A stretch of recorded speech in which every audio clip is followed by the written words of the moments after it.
Okay, once again, this is a man who has really reinvented Indian media over the last few years, and we're lucky to have him here. Our next speaker is in your living room. He's in the face of the Prime Minister, in the face of business leaders, sportsmen, celebrities. You can love him, you can hate him. We cannot ignore him.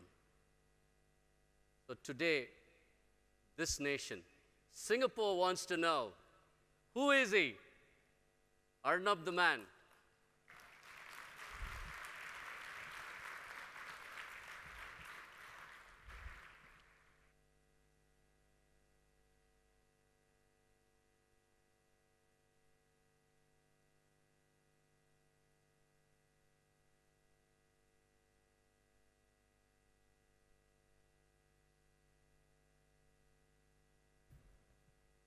Are we getting the video?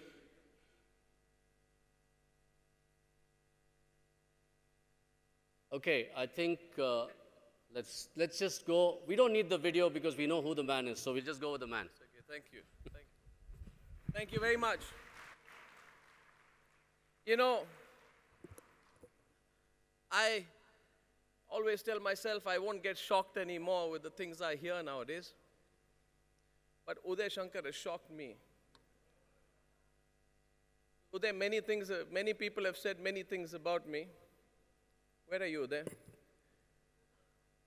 But no one's told me that I'm a source of comfort. Uday Shankar says you watch the news for comfort. Uday, brilliant. We'll have another conversation on that later. The other thing that shocked me is the time limit. I see a clock here, you can't see it. It says 20 minutes. I've already expended 15 seconds. 20 minutes, Suresh and Arvind, is the length of my average question.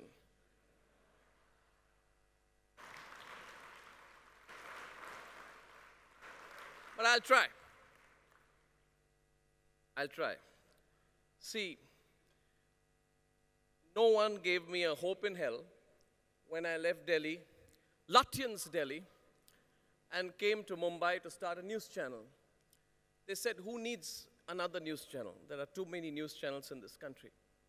So about a couple of years before that, I wanted to quit journalism, but I was completely frustrated with the way journalism was being done in India, principally the way that journalism was being done from New Delhi. I developed a distaste for many things in the way journalism was being done in New Delhi. So I simply wanted to flee the national capital because I felt a lot of things were going wrong in this business. I got an opportunity, and the only thing that I wanted to do when I got an opportunity to start this channel was, you know, when we started this channel in 2006. Have you seen Dark Knight, the film? In that, the Joker, played by Heath Ledger, says that introduce a little anarchy, upset the established order, and everything becomes chaos. And he said, I am an agent of chaos. And you know the thing about chaos, it's fair. This country needed to be fair. What we did in our own style, which people like or dislike, agree or disagree, question, but you cannot ignore, is upset the existing system in Indian journalism. Now, we needed that disruption. We needed to change the way in which things were happening because of 5 principal reasons. One, journalism was not confrontational. It had become submissive. Some were content with the status quo. Journalism was content with being quote-unquote neutral. So you wanted to be dispassionate in the name of balance and not take a position on issues around you.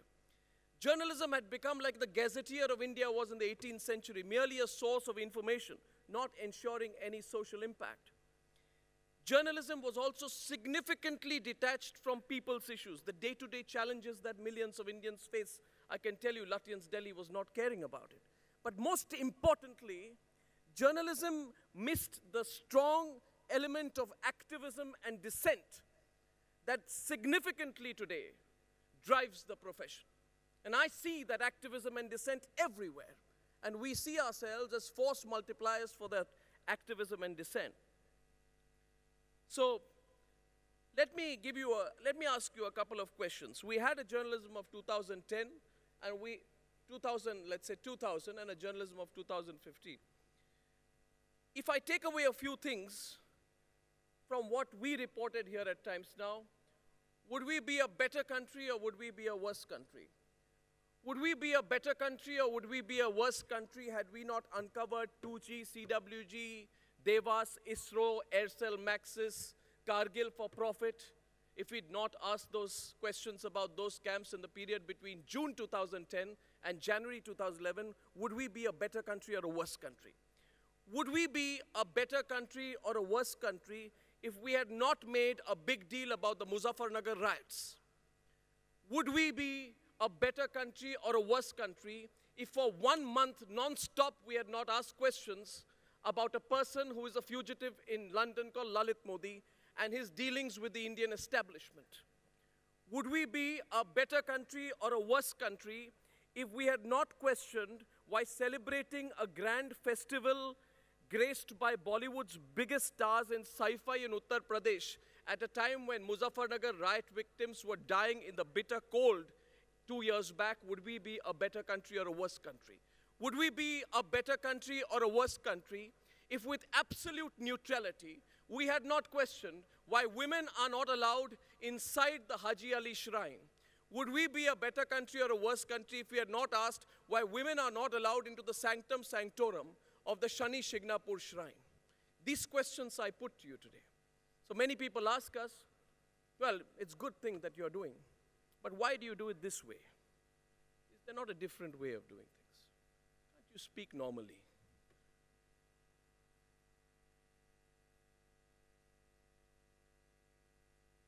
The legitimate question. I can speak normally.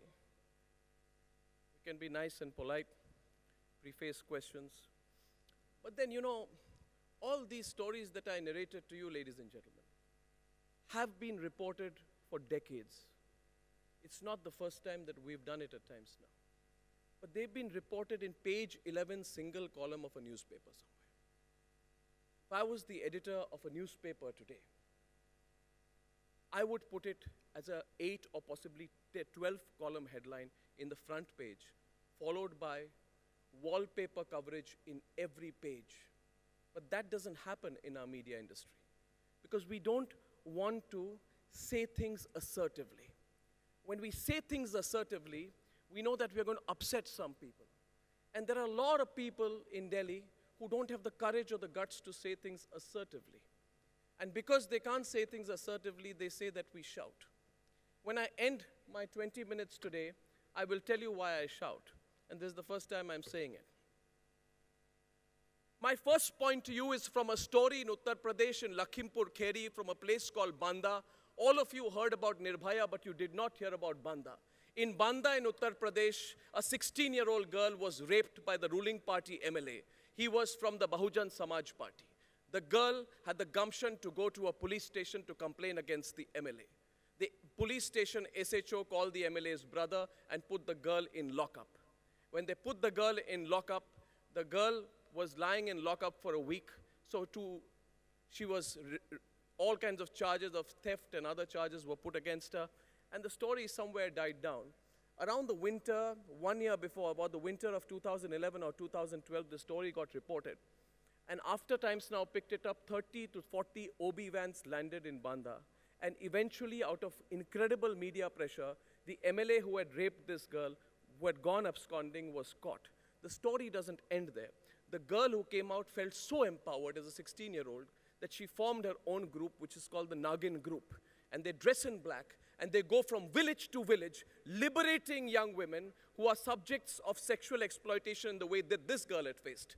I say today to you, and I'm asking you here in Singapore, if you don't shout about these stories, is anyone in our country going to listen? The simple answer is they won't. So I'm told later There's a movie made called Peoply Life, which trivializes my profession. My profession is not about going to a village and reporting on a piece of turd, as was unfortunately shown in that film. My profession is a serious profession. We are agents of social change, at least we believe so. So we believe that the domino effect of what we are doing today will be felt one generation from now. So my son's generation and the generation after that will feel the impact of what we are doing today. But why is it not happening? Because of an overestimated commodity called neutrality. People say, Arnab, the problem with your journalism as opposed to our journalism is that we are neutral and you are not. Well, I'm not neutral. I don't believe in that form of neutrality. I don't believe in neutrality because neutrality becomes a weakness when it perpetuates the status quo. Neutrality is a weakness because it has no impact. And journalism is an exercise in futility in the absence of impact. If in an obvious choice between right and wrong, black and white, when facts stare you in the face, as was in the case of Banda, I am asking you, I could not be neutral in the case of that 16-year-old girl. Would you be neutral? You wouldn't. So we cannot expect the profession of journalism to be neutral. This is one of the 5 disruptions we brought in our profession. Because my point is this, it is because we shouted and we cried out loud, because we were determined to ensure there was an impact, that the BSP MLA who raped a young girl and then booked her for theft in 2011 was arrested and brought to book himself. The second disruption we brought is distance from the establishment. Because someone once said that journalism can never be silent. That is its greatest virtue, and that is its greatest fault. Journalism must speak and speak immediately while the echoes of wonder, while the claims of triumph, and while the signs of horror are still in the air. I attended a press conference once, and many things shocked me. I mentioned 2 at the start. The third thing which shocked me is that in 2011, Manmohan Singh decided to have a press conference. There we were. Remarkable. I mean, people say everything is breaking news. I mean, nobody would complain if he would say, breaking news, Manmohan Singh to talk. Not in 2011. But we went there for this press conference, and there were 15 or 16 editors, eminent editors, in a room, and the Prime Minister of India walked in. They all nodded gravely at each other, all parts of the establishment, knowing glances, little whispers on the side. We are all part of the cozy club. I was editor number 13. For some reason, I had my own private security guards around me, because this was immediately after we broke the 4th scam, which was the Devas ISRO scam. Now, when 12 eminent editors of the country ask questions before you, you believe they will ask some question about the scam. Because any of you in June 2011, face-to-face with the Prime Minister, would ask only one question, sir, why are there so many scams breaking out? There was not one question on the scam. Everything else. One editor said, you know, this is what I believe on macroeconomic policy, etc., etc. You know, and the Prime Minister noted, good advice, good advice. And then editor number 11 even asked, sir, what is your message for Sachin Tendulkar, with a cheeky, knowing smile at the Prime Minister? The Prime Minister was zapped because Sachin had scored a century or something a day earlier. But is this the kind of question you ask? So when I asked my Prime Minister a question, and the question was on the Devas ISRO deal, the Prime Minister's press secretary, Harish Khare, jumped in almost and said, look here, this is not Newsa, this is not an inquisition, you cannot have an inquisition, he's the Prime Minister of India, etc., etc. And my question was simply about the layering that had been done in the Devas ISRO deal, whereby the approving authority, the sanctioning authority at 4 levels were the same, right up to the Space Commission and the Prime Minister's office and the private company. The Prime Minister realized, and he pulled out a piece of paper below him, and he answered my question. Moral of the story is simply this. The media in this country has stopped asking relevant questions a long time back. And it does not ask the relevant question even today. It wants to be on the right side of the establishment. For what reason, I don't know. We brought in that disruption. We built a distance from the establishment. We challenged everyone, including the Prime Minister. We have questioned every dispensation. And unlike some people who, after having served in the government, write a tell-all book 15 days before Manmohan Singh is to retire, and you know who I'm speaking about, we questioned Manmohan Singh when he was 1 year into power, and we questioned the present government with Lalit Gate 11 months after the Narendra Modi government had been sworn in. The third disruption that we brought in was of deciding what is the order of news. I've never fathomed what is the order of news. When I started my career, my news editor was a wonderful gentleman called Appan Menon. And Appan Menon once called me and he said, Arnab, there is a story to report. I said, what story? And he said, outside Tagore International School in Delhi, I think, there's an open manhole and a child has fallen. And I said, Appan, I'm sorry, I'm not going to report this story. And Appan said, why? I said, because Appan, you know, I'm qualified, I've studied these subjects, I've got these degrees. I want to cover politics, Ministry of External Affairs, finance, give me anything. Not a story about a child falling into a borewell. But when Times Now launched, and I did not do the story, and when Times Now launched in 2006, 4 months after launch, someone called me and said, when they were reading the daily order of the news list, my news editor said, oh, this is the story, and there's one story, but it's a Hindi channel story. And I said, what's the Hindi channel story? They said, a 5-year-old child called Prince has fallen into a borewell. And I said, where was this? He said, this happened in Kurukshetra in Haryana. When a 5-year-old child had fallen into a borewell, an open borewell that was supposed to be covered by the government. For some reason, because I haven't been able to distinguish English and non-English, English and Hindi, elite, non-elite journalism built it into those compartments, for some reason, maybe out of a sense of genuine remorse, maybe to come to terms with myself for not having reported what Appan told me 10 years back, I reported like crazy the story of Prince. Till today, people say, Arnab, that's the most sensational story you've done. My colleagues tell me I ruined journalism with the kind of coverage I did on Prince. For 3 days, we only reported on that child. I can tell you when we opened the phone lines, the whole of country was calling and people were suggesting ways in which the child could have been brought out. Some people were suggesting ways in which engineers were calling on how a parallel pipe could be built without hurting the child. When a slight movement was there in the child on those cameras, the whole country almost heaved an upsigh and then went down again. And sitting in the newsroom of Times Now, away from the badgering of my profession, the badgering of Lutyens' Delhi journalism, which tells you this is sensationalism. Sitting in a mill shed in Lower Parel, I could feel the heartbeat of people in this country. And I could feel my own mistake 10 years back when I was part of Lutyens' Delhi media. And I don't know what right or wrong I have done in my profession. But when Prince came out, and when this Jawan from the sappers, engineers of the Indian Army, picked the child up and covered up and took him out, the whole newsroom was just standing and watching. My newsroom is Young India. Uday says very rightly he invests in young talent. My newsroom is 21, 22. My news editor is 27. All standing and watching. And when the officials came out and said that Prince was alive after the 4-day ordeal, people were crying in my newsroom. Because somewhere we have a pent-up anger at the injustice in our system. You are all from the IIM, from an institution of privilege, and you are in positions of power. But somewhere in your collective memory, there will be that moment when you have experienced the deep chasm that exists in our society. Prince was the story of that chasm. And somewhere our bringing it out was just a vocalization of that, a catharsis. It's not sensationalism. It's the order of news. It's where we underestimate the impact of our profession. Where we know that we can have impact, now we don't do it. Someone asked a relevant question, do you do it for TRPs? I won't be a hypocrite and say I don't look at the viewership figures, but I don't do it only for the viewership figures. We do it for a lot more than the viewership figures. We do it because there is a sense of justice that we need to have. And trust me, we find no pleasure in taking it all on ourselves, and we do take it on the chin. When you break the Commonwealth Games scam and Lalit Gate and take on people in positions of power, let me tell you, we're not cherry-picking stories for our own advantage. We are doing stories because we believe in it from the heart.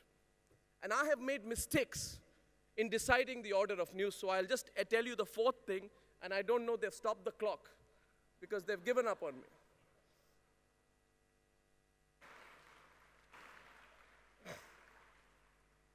You see, we've done things. We've questioned hypocrisy. I'm going past a few points. We've done interviews. We've done interviews which are not cozy chats. Sometimes I wonder why people give me an interview.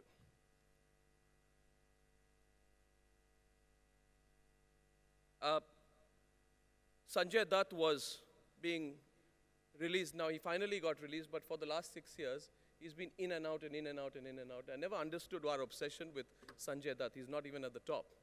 But Sanjay Dutt, every time he came out of jail, there would be this Indian paparazzi behind him, including us. So I'll end with one story which has changed my perspective of my role and my commitment. I'm an army officer's son. That's why I started that way. When Sanjay Dutt got released, there were other stories happening. I didn't bother about them. So Sanjay Dutt got released and everybody chasing him like a madman on the Pune expressway from Arthur Road jail. He's going to another jail in Pune, including our camera. And cameramen are short of putting drones behind him. We did everything. There were cameramen doing acrobatics on bikes, taking shots and calling the desk, kya shot mila? And those kind of bizarre conversations were going on. And someone said, "Humko exclusive mila." I said, "Kya exclusive mila?" Bola, "Sanjay Dutt ka exclusive mila." What did he say? He said, "I have full faith in the Indian judiciary." It's a fantastic. What an original comment. We were doing sundry things like that, and the afternoon was passing, and I came in, and over lunch, I received a phone call from a gentleman who says, "I am a lawyer, and I'm from Bangalore, Arnab, and I have followed your career for the last 10, 15 years. And I just called to say today that after today, I will never watch a news channel in my life. And certainly not you, Arnab, because you let me down." I said, "What happened?" He said, "My best friend, Colonel Vasant Venugopal, of the 9 Maratha Light Infantry, he martyred himself in hand-to-hand combat in Ghodetal, 15 kilometers north of Uri town." Now, Colonel Vasant Venugopal, I found out, was 42 years old. He had a young family, his wife and 2 children. And he was going to take premature retirement, I think, and so he had a whole life ahead of him. And I'll just read out, before I read out, I'll tell you what he said. He said, I'll never follow you, because when his body was brought to Bangalore and the senior most officer brought to Bangalore, not one channel was covering this. Not one. And I said, I'm an army officer's son, so it hit me so hard. Not one channel covered him, and including you, and he put the phone down. So I again had the same feeling that I had about not covering Prince. And I said to my news editor that day, I said, we'll do Sanjay Dutt later. I'll start the news hour today by talking about the martyrdom of Colonel Vasant Venugopal. And I'll read up something about him. I'm reading a small news report. Troops of 9 Maratha Light Infantry spotted a group of heavily armed infiltrators 15 kilometers north of Uri town. The terrorists, on being detected, failed to escape towards the Pakistani line of the LOC. Colonel V. Venugopal, commanding officer of the 9 Maratha Light Infantry with reinforcement, rushed to the site. Under the determined and resolute leadership of Colonel Vasant, troops in a deft move flushed out all the terrorists. Displaying cool courage and operational acumen, he led from the front and led his party, despite being wounded, with little care for his personal safety, leading from the front, gunned down the entrapped militants, and in the final point-blank, face-to-face exchange, he succumbed to injuries in hospital. This incident was completely unreported. I decided to lead that day with a tribute. I got the pictures from Doordarshan, and we did a tribute. And I actually called this gentleman his friend as my first guest on News Hour. And I was about to start my discussion. The story was playing, and my producer told me that your guest is ready. I said, he is ready. He said, no, she is ready. I said, she, but, the gentleman was, who called me was so-and-so. He said, no, Arnab, there's been a change. About half an hour back, Colonel Vasant's wife has decided to come on your program. And I had nothing to say. What do you ask someone who has just cremated her husband 4 hours back? Why has she come on my program? What does she want to say? I was silenced like never before in my life. And for the 12 to 15 minutes that Subhasini Vasant spoke to me, she changed my entire impression of what this profession is all about. And though she spoke from the heart, she spoke without flinching. She didn't display or wear her emotion on her sleeve, and she spoke about how proud she was that her children were martyrs' children. Changed my entire perspective of this business. I narrated this only to tell you a simple thing. I have 10 examples I'm stopping with 4. That please believe somewhere that we believe. please believe that some of us in the media in India want to change our country. That we are resolute optimists, despite facing the Rajas, the Kalmadis, and the Lalit Modis, despite making professional mistakes of the kind that we have made in our profession. We believe that if there is one influence which is keeping this country under check, if there is one reason there is no riot after Muzaffarnagar that grows bigger than that, and that akhlaq did not spread into a riot and a cauldron of hate, it is the media. So I came today to seek your support.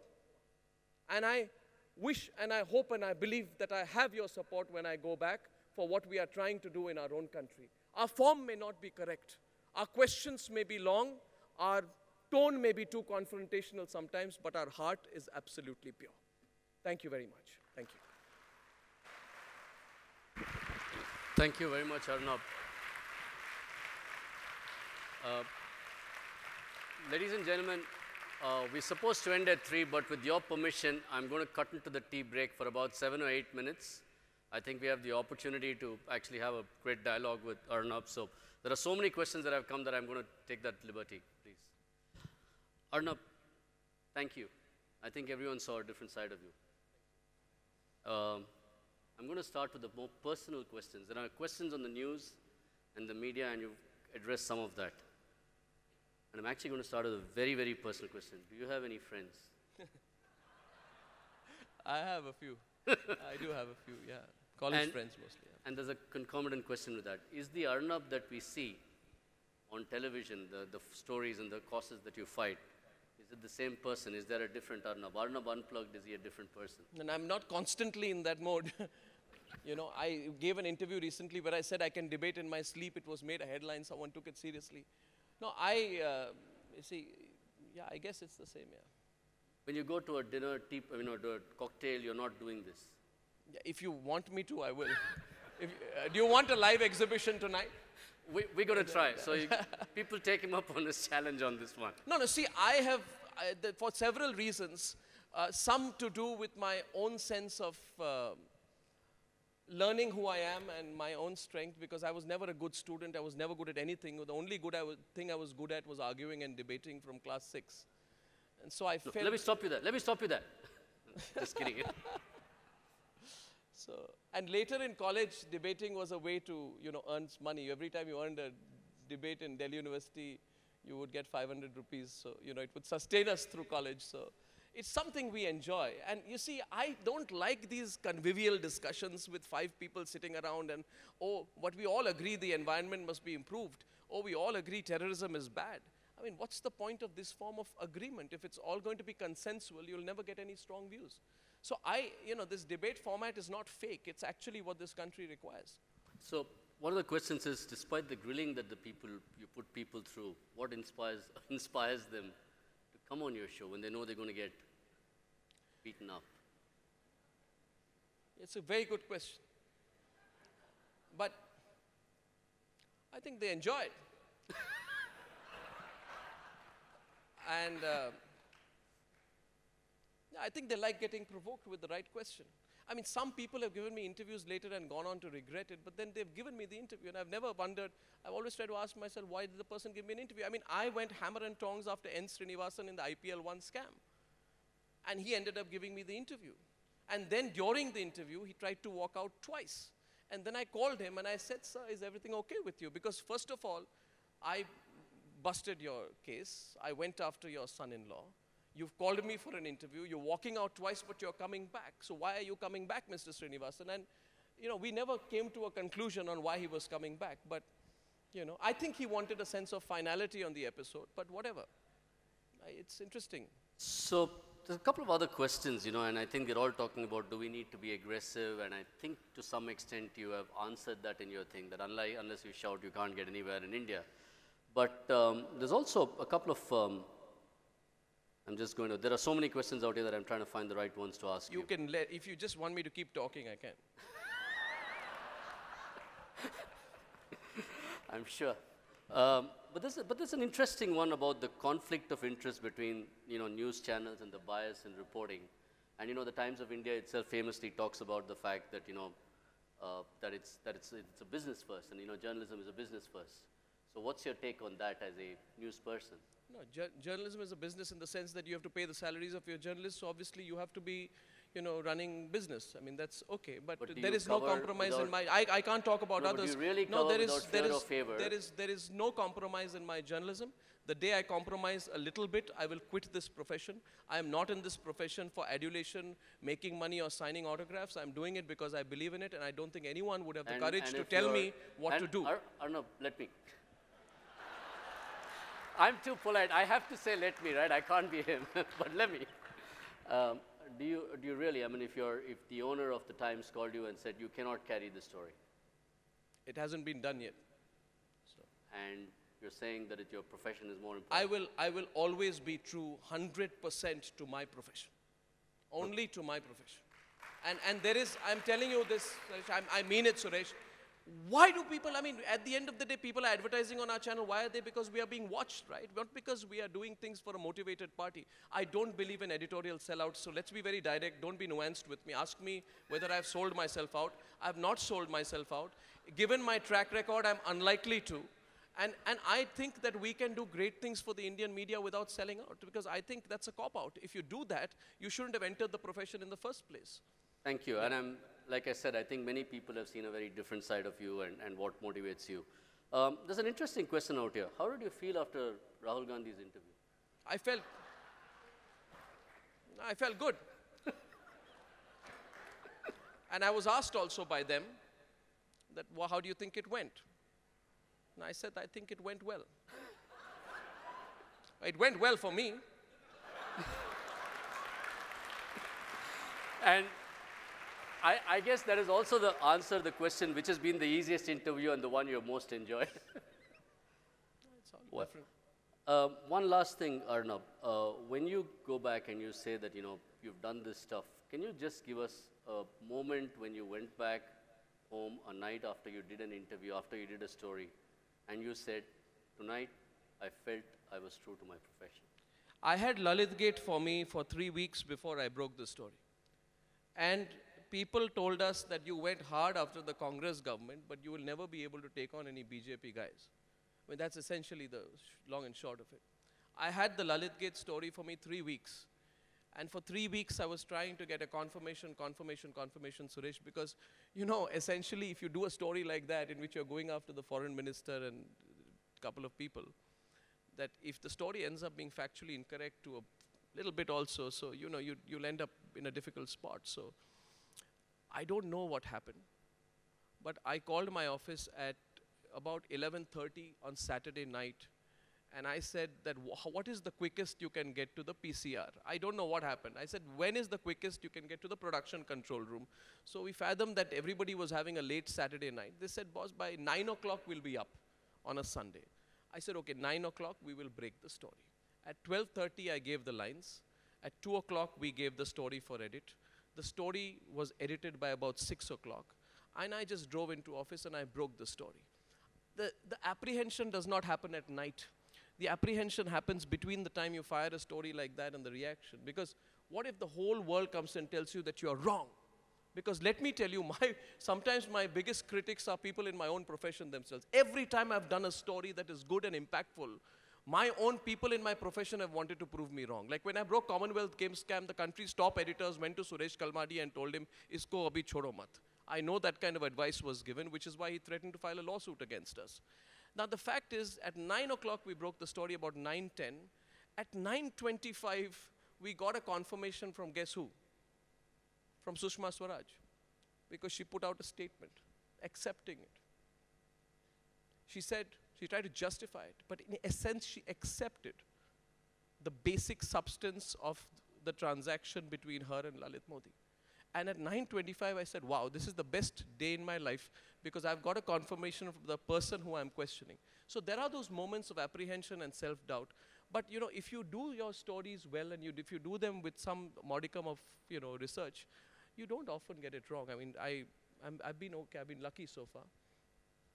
Thank you. I think, Arnab, there's one question that I think I'm just going to summarize out here. Have you destroyed the concept of debate, of discussion, of listening? Are you being judge, jury, media, executioner, lawyer? Yeah, see, that's a valid argument if you question how things were being done before. But as I told you, that I'm bored watching these channels where two people sit down and say nice things to each other. I mean, that's pointless. We pick up a story of topical interest. We do it for a purpose. You see, there is a sense of finality about it. See, when we go after a story, we go after a story. We did, the flyover tragedy happened. And those of you who are from Kolkata, I'm sure there are a lot of people, everybody knows there is one thing called the syndicate in Kolkata. You can't build anything in Kolkata unless you give a subcontract to somebody related to the ruling party. Nobody touched the story. Everybody went there. The top anchors, editors all went there. How are you feeling? How are you feeling? Nice, nice, bad, bad. Take the flight back. Nobody did the story on the syndicate. We caught the mayor of Bidhannagar on tape saying, I am the leader of the syndicate. I have 20,000 people under me. It was on a spy cam. It is unfortunate we had to do a sting operation on him, but we put the sting operation out because the story needed to be told. So you know what? This consensual, nice story approach doesn't really help anyone. So yeah. Thank you very much, Arnab. We're going to have Arnab, Uday, and the next speaker also on a panel for about 20 minutes. Yeah, thank you. Thank you very much for coming. Thank you very much. Thank you.